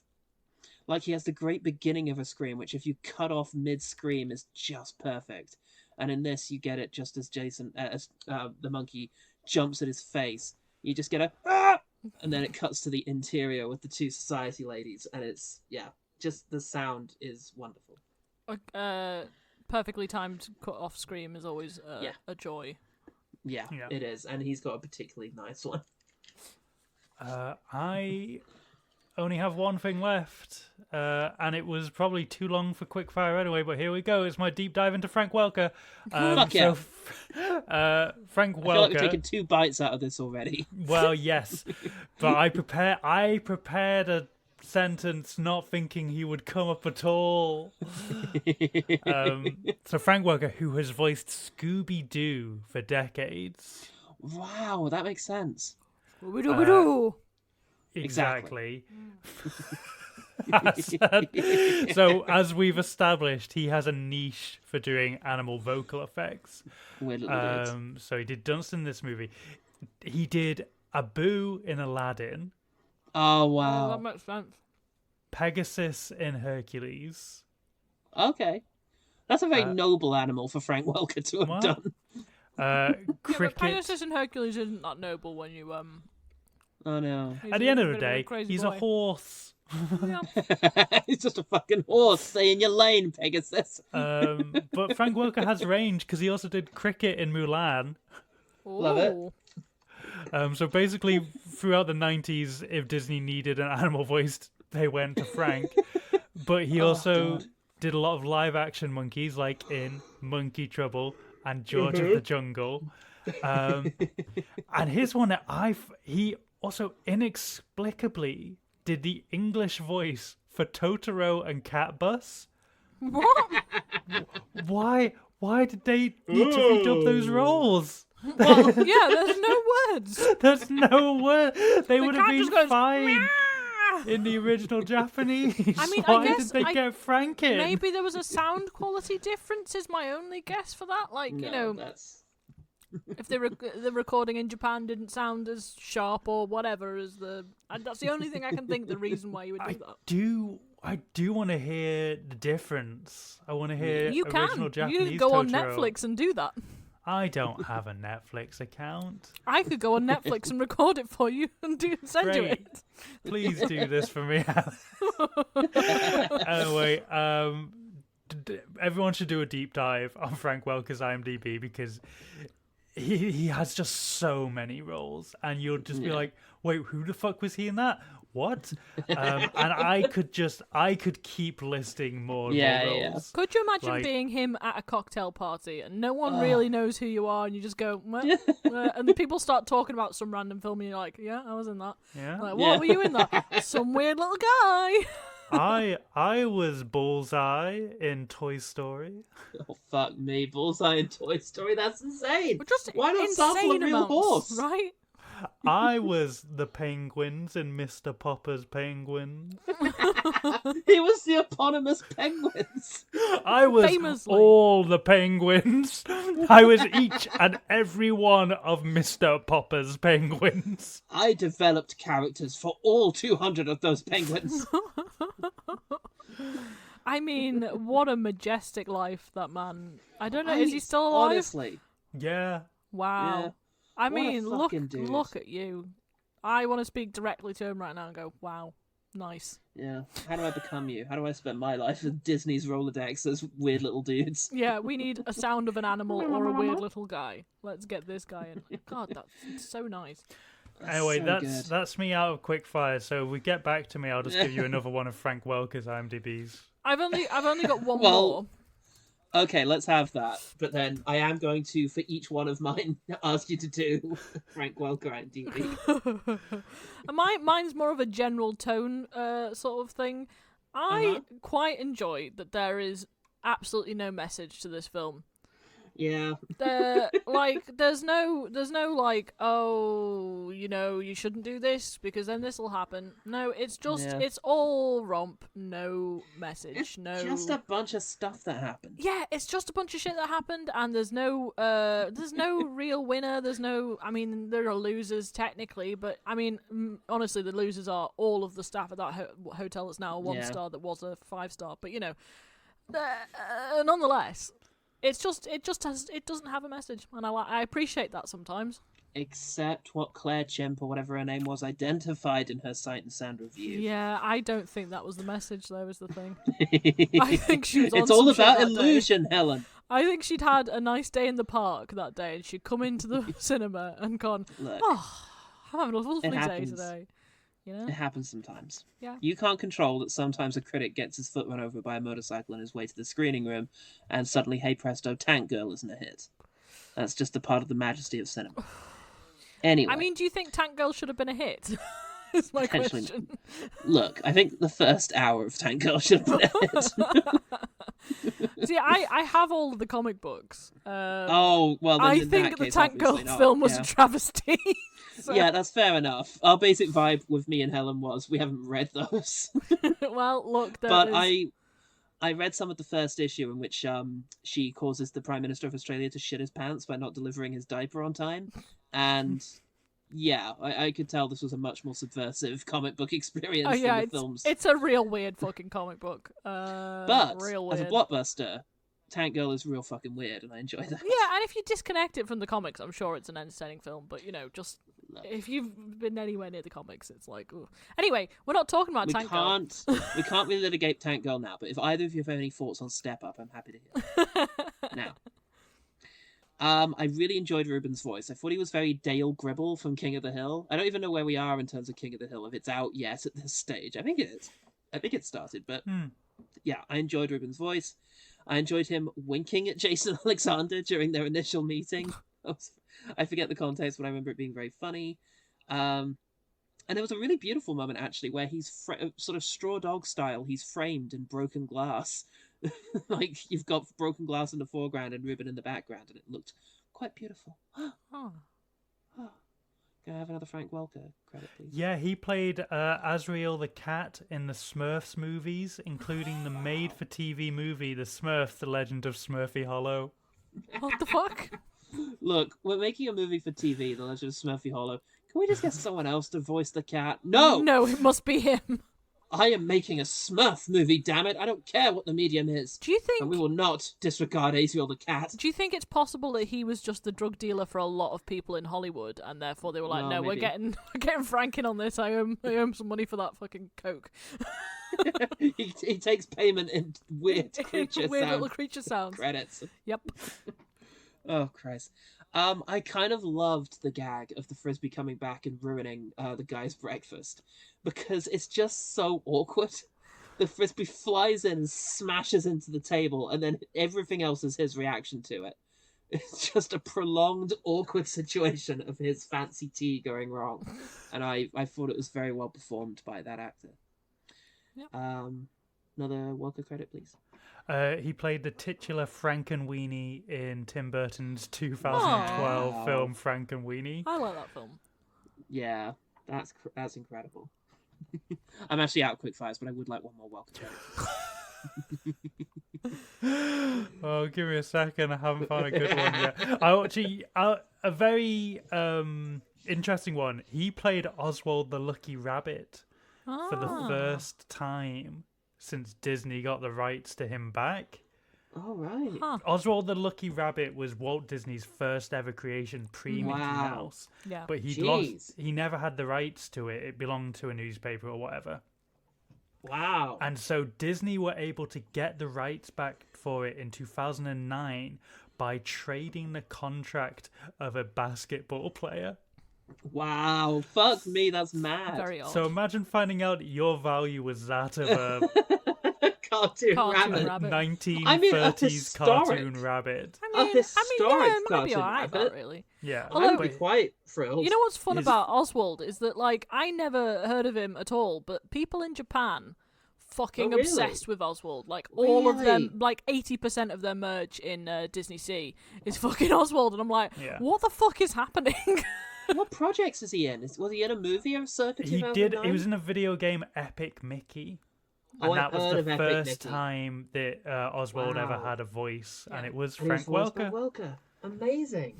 Okay, you saved the best for last. I really enjoyed that. That was a sort of essayistic exploration of the craziness of the corporate world by Frank Welker. There's a great video essay called "The Bob Emergency," which is the whole video essay is this beautiful kind of exploration of the fact that there is a diminishing number of people in professional sports called Bob. And so he profiles some of these, highlighting the fact that at some point in the mid-50s and 60s, there are 300 athletes called Bob. And so he just picks a random sampling of them and finds these really beautiful and extraordinary stories about different athletes named Bob, including a long-distance jumper, which frankly is just a stunning story. But the idea is that any cross-section of any number of people shared by a bizarre characteristic such as being named Bob is bound to yield an interesting insight into the human experience. I like the idea you could just do a cross-section of roles that Frank Welker has played and find out everything there is to know about the Hollywood industry. I think you probably could. I feel like Frank Welker has stories that he needs to tell. Like he's kept keeping secrets for someone, and I don't know who it is. The Frank emergency. Well, do you know what time it is, Paul? Oh, is it time for West Wing Walk-Ons? It is time for West Wing Walk-Ons. Yeah, find the jingle, future Paul. West Wing Walk-Ons. West Wing Walk-Ons. West Wing Walk-Ons. Guess what? For my final appearance on on the original run before it gets revamped in 2050. There is a West Wing Walk-On. This is beautiful. I'm glad this happened. It wasn't for A Knight's Tale. I felt downtrodden. But is Rupert Everett in West Wing? No. The late Stephen Gilborn, who played Artie the Bellhop. What? Artie the Bellhop? He became relevant on this occasion. He also played Representative Paul Dearborn in Season 3, Episode 10, Bartlett for America. My God. My God. Absolutely stunning. And you know what? This is the last West Wing walk-on. There's a second West Wing walk-on. Shit, is it Frank Welker? It's a twofer. I wish that would have been What would Frank the Welker have done perfect in full West Wing? circle. President Bartlett. The voice of the turkey that President Bartlett spared. Yeah. Or President Bartlett's coat. Every time he swishes it over his head, that's Frank Welker. But we do have another Frank Kopik, who played the Night Doorman in Dunston Checks In. But he also played State Senator Butler in Season 6, Episode 11, Opposition Research. A memorable episode, question mark. Is that the penultimate episode? No, there were 7 seasons of The West Wing. Oh, okay. Yeah, I think you're right. But what's his name? Sorkin left after 4. Yeah. Yeah, okay. Stunning. Well, incredible. Thank you so much, Sarah, for yet another West Wing walk-on. Oh, Christ. Okay, let's check in with the OG team. Jenny Soames, the only person I message, gets in touch to say. Oh my God. Oh man, my childhood was filled with monkey movies. Had to confirm this is the one with Jason Alexander. Oh yeah, that one. For some reason, I have no memory of Paul Rubens or Faye Dunaway, but George and an orangutan are good times. I think that kid was in 90% of 90s movies. Not Yeah, so much he him, was. but I'm willing to... He was the kid from the Santa Claus. Yeah, he was. Oh, wow. Wait, the youngest one. Yeah, well, the one that, it's like... Santa He's a fell right off the little- roof, etc., etc. Yeah, he's a right little Mara Wilson. Yeah, right. And he also did the sequels to The Brave Little Toaster, playing the Oh my toaster, God. but not no, the original not Brave, Brave Little Toaster. Yeah. Can't I can think never go about back. that. Can't think about that again. No, never. Never, never, never. Oh my God. Well, thank you so much, Jenny Sons, and that's it for the OG team. Let's talk about the one better thing. The one better thing. One better thing.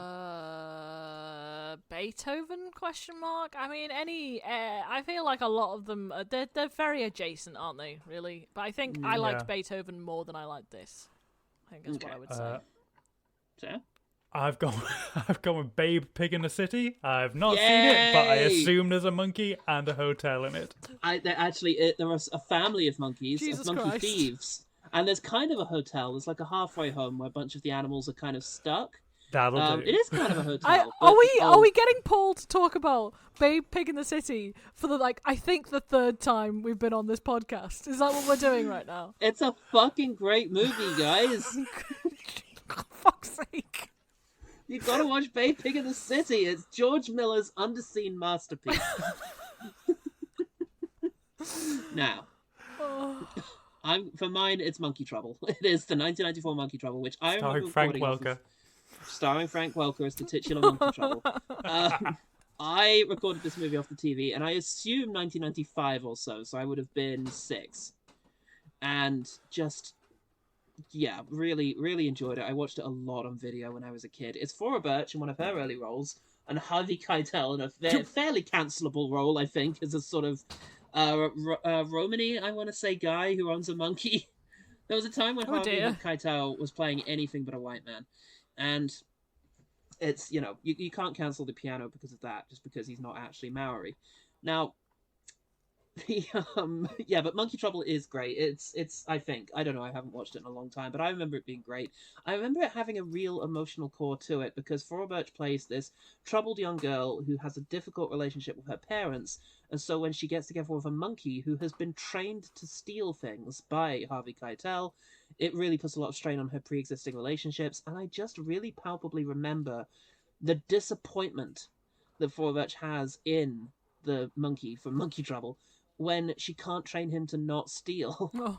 And there was something there teaching me as a young kid about ideas of pre-programmed behavior, addiction, and this kind of thing, and how upsetting that can be to see in people that you love. Sounds like a more serious version of this film. Yeah, but there was still monkey japes. And that's why it's the one better thing, Helen. Exactly, it's the one better thing. What did you have to say about that, Sight and Sound? We'll find out. You could look it up. We'll find out when we cover it in the future, Paul. Yeah. in 2050. Yeah. And that was the one better thing. The one better thing. Both, how can people find out about Roll Plus Half, but also Roll Plus the other half? Oh shit! You got the two who can't actually do the description bit. No, watch me fly, Helen. You can do it. Fuck I yeah, will believe in watch you, you. I'm Sarah. not doing it. And this is assuming people haven't heard us on the podcast before and have heard us plug it in the past, but Roll Plus Heart is a queer actual play anthology series in which myself, Helen Gaffney, Yep. Bex Watson, and Jen Blundell, all previous guests on this wonderful podcast, play a collection of different TTRPGs from Monster of the Week to Stew Pot. That won't have come out yet, so I don't know why I used it as an example. But you'll hear it soon, I guess. You'll hear it. Get ready in for the Stew Pot. future. You'll probably hear it. I mean, in a couple of months, likely. You'll I hear feel like it we're not going straight to it. in are the we? summer. Well, this episode is due to come out the week after next, but let's just fucking see how that works out. You might beat me to it. But we play many games, all of which have queer subplots or main plots or all plots. And basically, we're all just queer, so that's why it's a queer podcast as well. Also, Look, so subtext is for cowards. if you like actual play content and you like queers, you're gonna like Roll Plus Heart. Yeah, I like it. And if you don't like either of those things, you can find out about one good thing. And if you don't like either of those things, you can fuck off. Frankly. You can fix your heart or die. Fix your heart or die. Oh my god, I miss David Lynch more every single day. But if you miss David Lynch too, then you can find out about one good thing at OGT Pod, pretty much anywhere you want to go. I'm Paul GT Pod. I don't have anything. I haven't come up with anything. No idea. I'm monkey. Helen Homo erectus. Oh, and I'm Pongo Ceremalius. Exarialus. Yes. Beautiful. And remember, the one good thing about Dunston Checks In was that Pee Wee Herman at his absolute best when he's just trying to kill a little monkey. True facts straight from the monkey's mouth. Bye.